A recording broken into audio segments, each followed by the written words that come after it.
Army day की आप सबको हार्दिक बधाई और सेना दिवस 2026 के अवसर पर ऐतिहासिक और सुंदर शहर जयपुर में आप सभी से बातचीत करना मेरे लिए गर्व की बात है। मैं आपके माध्यम से भारतीय सेना के सभी सैनिकों, हमारे सिविलियन कर्मचारियों, वेटरन्स, वीर नारियों और उनके परिवारजनों को हार्दिक शुभकामनाएं देता हूं।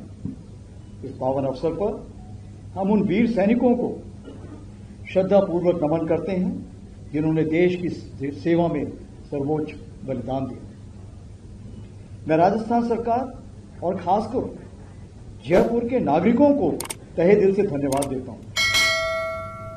आज बड़ी संख्या में नागरिकों की उपस्थिति यह दर्शाती है कि सेना और जनता के बीच कितना गहरा संबंध है। आपका उत्साह और समर्थन हर सैनिक का मनोबल बढ़ाता है।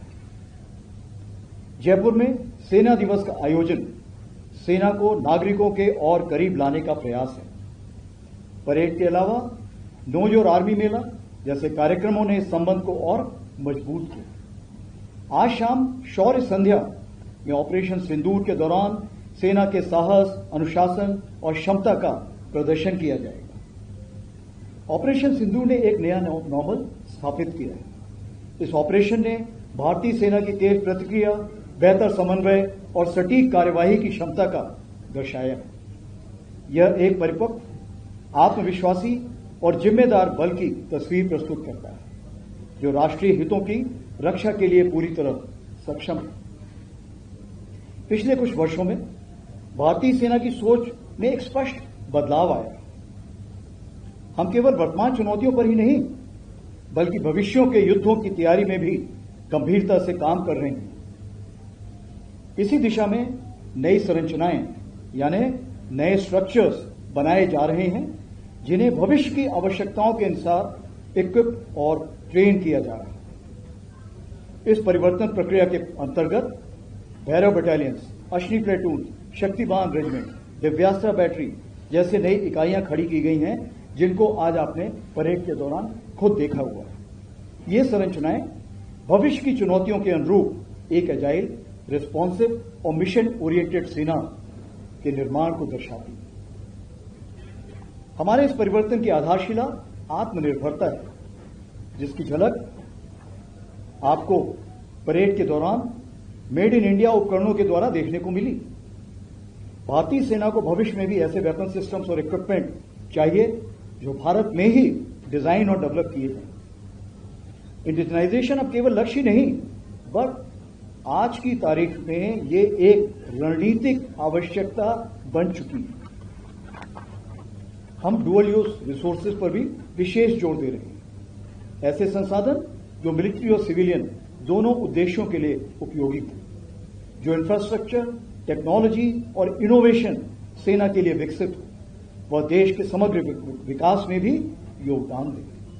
भारतीय सेना एक फ्यूचर रेडी फोर्स के रूप में आगे बढ़ रही है, चाहे well trained soldiers, modern system, multi domain operations की क्षमता मौजूद है।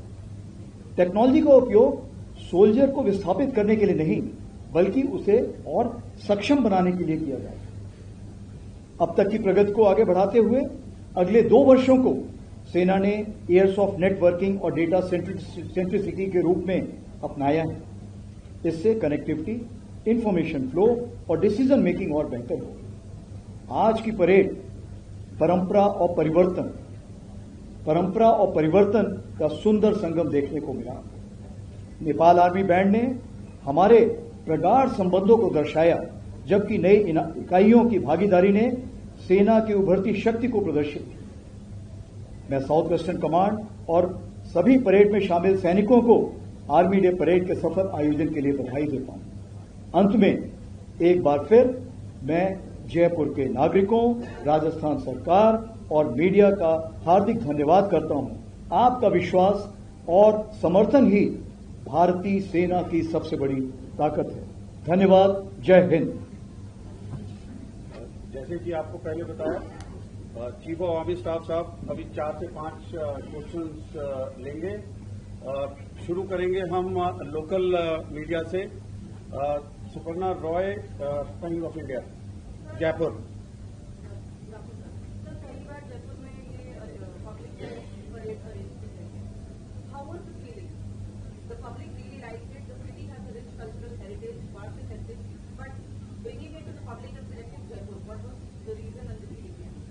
कि सबसे बड़ी चीज ये है कि हम इसको राजस्थान लाना चाहते हैं। आज की तारीख पे आप देखेंगे फौज में सबसे ज्यादा जो बहादुर सैनिक हैं वो राजस्थान से हैं। राजस्थान की माटी में शैतान सिंह भाटी पैदा हुए, अब्दुल हमीद पैदा हुए थे।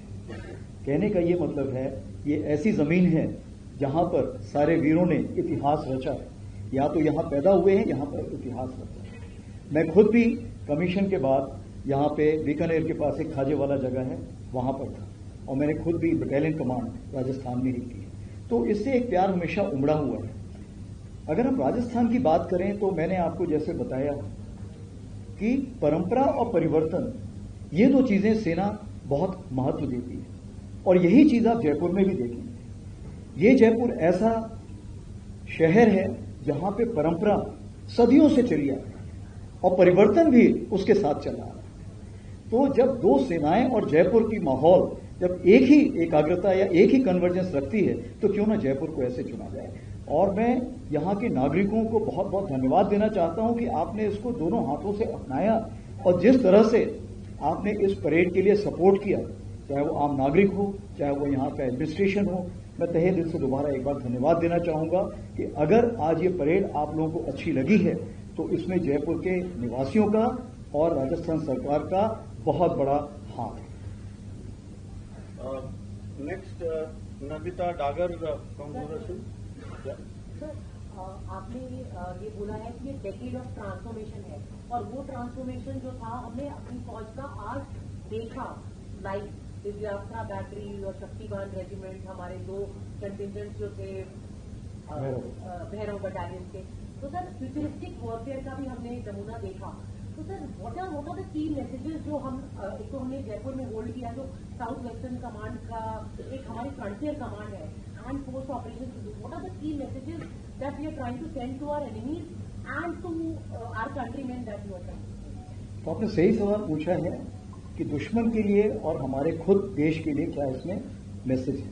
तो सबसे बड़ा संदेश ये है, मैं पूरे आम नागरिकों को आश्वासन दिलाना चाहता हूं कि भारतीय सेना हर समय हर जगह पूरे तरीके से तैयार है किसी भी ऐसे किसी प्रकार के आक्रमण के लिए।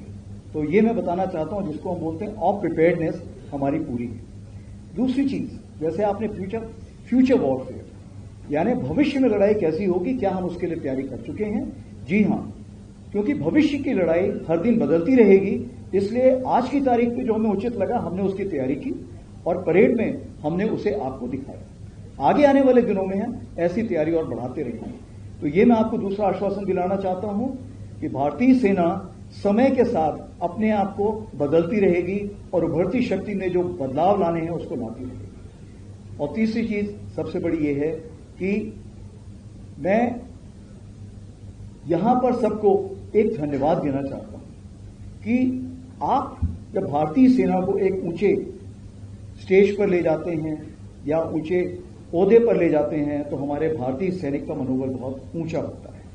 तो आज अगर आप भारतीय सेना के मनोबल को ऊंचा करना चाहते हैं तो आप जरूर जो आपने परेड देखी है इसके बारे में सब जगह बातचीत कीजिए।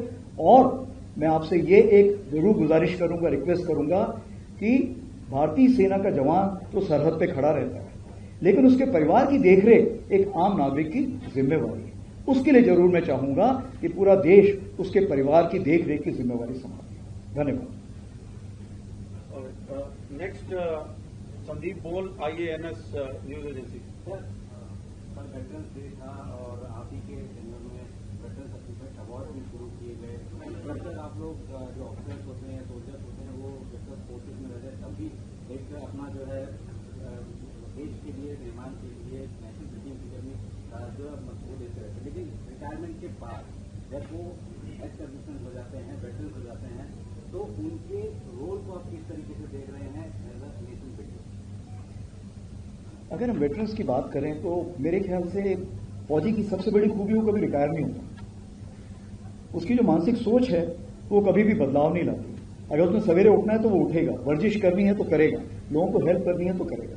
तो कहना ये मैं चाहता हूं कि जब सैनिक सर्विस में होता है तो उसकी काबिलियत इतनी होती है, उसने ज्यादा चीजें सीखी होती हैं, आधे टाइम तो उसको खुद नहीं पता होगी उसकी खूबियां क्या है। मैं हमेशा बोलता हूं कि उसको अपना सीढ़ी किसी और से बनवाना चाहिए, तब उसको खुद की खूबियां पता लगेंगी। जब सोल्जर वापस रिटायरमेंट के लिए जाता है या दूसरी इनिंग्स के लिए जाता है, तो उसकी जो खूबियां हैं वो उजागर करने के लिए हमने ये अवार्ड शुरू किया है। क्योंकि बहुत जगह आप देखिए, ये जाके अपने घरों में, अपने गांव में, अपने शहरों में, बहुत जगह जाके ये बहुत जगह काम कर रहे हैं। कोई सामाजिक जागरूकता के लिए कर रहा है, कोई सामाजिक उत्थान के लिए कर रहा है, कोई किसी को एजुकेशन के लिए हेल्प कर रहा है, कोई स्पोर्ट्स के लिए हेल्प कर रहा है, किसी ने अपनी जमीन पे ही एक स्कूल खड़ा कर दिया और उसको सहायता प्रदान कर रहा है, कोई जाके कहीं पे कोचिंग कर रहा है। तो कहने का ये मतलब है कि नेशन बिल्डिंग का कोई भी आप मापदंड देखेंगे, उसमें आप पाएंगे कि फौजी वहां पर जरूर खड़ा होगा। तो हमारा सिर्फ यही था, सेना का ये कहना कि हम उस फौजी तक पहुंचे और उसके काम को हम एक्नॉलेज करें कि आपके काम को हम सम्मान करते हैं और आपको सैल्यूट करते हैं। उससे सबसे बड़ा फायदा ये है कि देश में उसका जो काम है सबको नजर आता है। और मन की बात में भी आपने देखा, प्रधानमंत्री जी ने भी कई ऐसे हमारे सेवानिवृत्त हैं जिनके बारे में मन की बात में जिक्र किया है। एजेंसी से और कौन है? पीटीआई ऋषिकेश।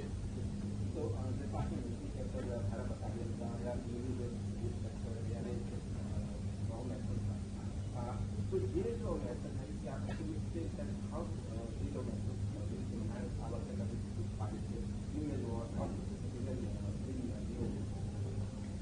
जो आपने सवाल पूछा है कि ये जो हमने नए ऑर्गेनाइजेशंस खड़े किए हैं, ये हमारी जो एफिशिएंसी है लड़ाई की, उसको कैसे बढ़ा सकते हैं। तो सबसे पहले हमने देखना है कि रूस और यूक्रेन वॉर में हमने क्या सीखा। सबसे बड़ी चीज ये है कि हम किसी भी युद्ध की लंबाई के बारे में बता नहीं सकते हैं। वो 4 दिन ऑफ सिंदूर जैसे चलेगी या 4 साल यूक्रेन रशिया वॉर जैसे चलेगी। दूसरी चीज हमने ये सीखी कि टेक्नोलॉजी आपकी एफिशिएंसी बढ़ाती है, आपको बदलाव नहीं कर सकती, आपकी जगह जाकर नहीं बैठ सकती। तीसरी चीज हमने ये देखी, जो छोटी टुकड़ियां हैं वो ज्यादा सफल होती हैं बजाय की बड़ी टुकड़ियों की। और जब आपने टेक्नोलॉजी का बदलाव लाना है तो जो टुकड़ियां ऑलरेडी बनी हुई हैं उनकी आप देखेंगे बदलाव में थोड़ी जो स्पीड होती है वो कम होती है, लेकिन जो नई टुकड़ियां खड़ी होती हैं उसमें स्पीड बहुत फास्ट होती है, क्योंकि उनका कोई पीछे का ऐसा सोच विचार नहीं होता कि मैंने ऐसे ही करना है। इसी चीज को मद्देनजर रखते हुए जैसे भैरव लाए हैं, तो भैरव जो बटालियन रहेगी ये हमारी इन्फेंट्री बटालियन में जो घातक होती है या जो स्पेशल फोर्सेज, इसके बीच में बहुत गैप है। इस गैप को कवर करने के लिए हम लाए हैं। और जिस तरह से आपने इसका जोश देखा, तो एक 25 बटालियन में खड़ी कर दूं तो मुझे लगता है मुझे इन्फेंट्री बटालियन की भी जरूरत नहीं पड़ेगी। इस तरह का जोश इन्होंने आपको दिखाया। जैसे दिव्यास्त्रा और हम शक्तिवान की बात करें तो आपने देखा कि ड्रोन जो आज है वो आपका 400 मीटर से लेके 400 किलोमीटर या 800 किलोमीटर तक जाने की क्षमता रखता है। और अगर हमें ऐसे ड्रोन चाहिए जिसमें कि वो हर जगह पूरे युद्ध क्षेत्र में घूमते रहें और जहां जरूरत पड़े वहां स्ट्राइक करें या इंफॉर्मेशन दें या जो भी कार्रवाई करने हैं उसके लिए वहां पर हाजिर रहें, तो अगर ये करना है तो इसके लिए हमें नया ऑर्गेनाइजेशन चाहिए था, क्योंकि इसके लिए स्पेशलिस्ट नहीं, इसके लिए सुपर स्पेशलिस्ट लोग चाहिए होते हैं। क्योंकि उसने टारगेट के बारे में समझना है, उसने उड़ाने के बारे में समझना है, और उसने ये भी देखना है कि कहीं मेरा ही तो टारगेट नहीं है, मेरा ही सैनिक तो नहीं है, पार का सैनिक है। फ्रेंड्स भी लाने की उसमें क्षमता होनी चाहिए, यानी उसकी काबिलियत बहुत हाई होनी चाहिए। इसीलिए ये नए ऑर्गेनाइजेशन खड़े किए हैं। और ये यहां गाड़ी रुक नहीं रहेगी, बदलाव और भी आ रहे हैं। ये आर्मड में भी आएंगे, मैकेनाइज्ड इन्फेंट्री में भी आएंगे, सिग्नल्स में भी आएंगे, एयर डिफेंस में भी आएंगे। आज आप देखेंगे युद्ध क्षेत्र, रण क्षेत्र इतनी जल्दी से बदलाव ला रहा है कि उसको बदलाव में आपको शामिल होने के लिए आपको उससे तेज चलना पड़ेगा। और आप क्योंकि फ्यूचर प्रेडिक्ट नहीं कर सकते हैं, इसलिए जो जो जैसे आपको सिचुएशन आ रही है उसके साथ ही आपको बदलाव लाना बहुत लाजमी है। लास्ट में एक और हम एजेंसी से इसलिए पूछ रहे हैं ताकि आप सब लोगों को फीड मिल सके। आयुष है यहाँ पर? हाँ, KNI से। मेरा सवाल जो है वो स्वदेशी संदर्भ में है, जो ऑफ सिंदूर और आर्मी ने पढ़े हुए भी हमने अभी देखा है। सर, इंडियन आर्मी इसे बैलेंस आउट कैसे करेगी? मॉडर्नाइजेशन भी जरूरी है और आत्मनिर्भर भारत भी, इसके बीच में हमने एक समानता कैसे? आपका सवाल बहुत जरूरी। सबसे चीज मैंने आपको पहले बताई थी कि आज का जो युद्ध है वो 4 दिन चलेगा या 4 साल चलेगा, मैं नहीं बता सकता। ये तो युद्ध क्षेत्र में ही पता लगेगा। इसका मतलब ये है कि अगर आपको लंबी लड़ाई लड़नी है तो आपका साजो सामान देश में ही बनना चाहिए। उसको अगर आपने रिपेयर करना है तो वो भी देश में होना चाहिए। लेकिन आपके पास अगर किसी चीज की कमी पेशी है तो उस चीज को पूरा करने के लिए हमारे पास 3-4 रास्ते होते हैं। या तो आप विदेश से खरीदें, या विदेश की टेक्नोलॉजी भारत में लाएं, उसका उत्पादन भारत में करें, या आप विदेशियों को बोलिए कि वो भारत में है उसका उत्पादन करें ताकि सब लोग उसको खरीद सकें।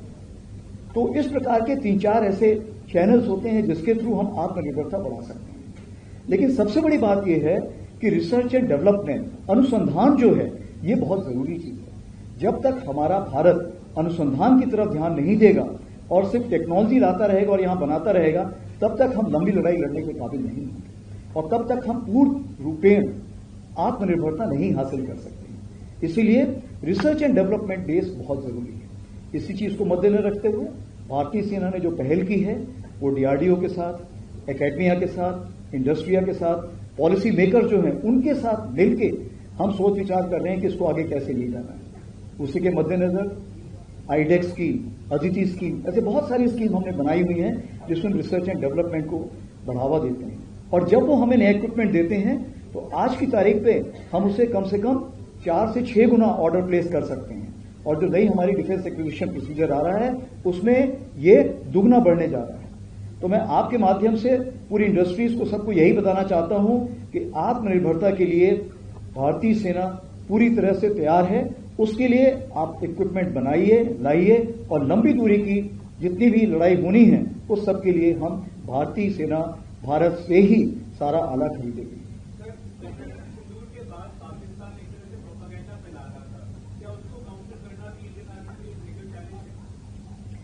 देखिए, डिपेंड करता है। एक विंस्टन चर्चिल जी ने बोला था जो नेगेटिव न्यूज है वो जब तक मैं कपड़े पहनता हूं तब तक वो घूम के वापस मेरे पास आ जाती है। तो कहने का ये मतलब है कि अगर आप सिर्फ नेगेटिव न्यूज देखेंगे तो पॉजिटिव न्यूज छूट जाएगी। जहां तक पाकिस्तान प्रोपेगेंडा बुला रहा है वो प्रोपेगेंडा जो है उससे 100 गुना हमारा पॉजिटिव प्रोपेगेंडा जाता है। और पॉजिटिव प्रोपेगेंडा हम प्रोपेगेंडा नहीं करते। मैंने कल भी इसके बारे में, परसों भी बात की थी। हम सिंगल सोर्स ऑफ ट्रूथ रखते हैं। हमारा एडीजी स्ट्रेटकॉम, जिसमें हमारे मेजर जनरल शारदा जी हैं, वो हमेशा सच बात हमेशा डालता है। आज तक कोई भी गलत बात उसमें नहीं गई। तो आपके ऊपर निर्भर करता है कि आप किस न्यूज को देखते हैं। अगर आप एडीजी स्ट्रेटकॉम की न्यूज को देखेंगे तो आप पाएंगे कि न्यूज हमेशा करेक्ट है। मैं दोबारा उस बात को दोहराना चाहता हूं कि इंफॉर्मेशन वॉरफेयर में क्रेडिबिलिटी होना जरूरी है, विश्वसनीयता बहुत जरूरी है, कंसिस्टेंसी, समानता बहुत जरूरी है। और तीसरी बात यह है कि सिंगल सोर्स ऑफ ट्रुथ, जैसे मैंने बताया कि एडीजी स्ट्रेटकॉम है। और चौथी चीज ये कि अगर कहीं पे गैप है तो नेगेटिव न्यूज जो है वो तेज मूव करेगी। और इसी चीज को मद्देनजर रखते हुए हम लोग यकीन करते हैं कि हर दिन हर समय आप तक सारी फौज के बारे में जो भी बातें हैं आप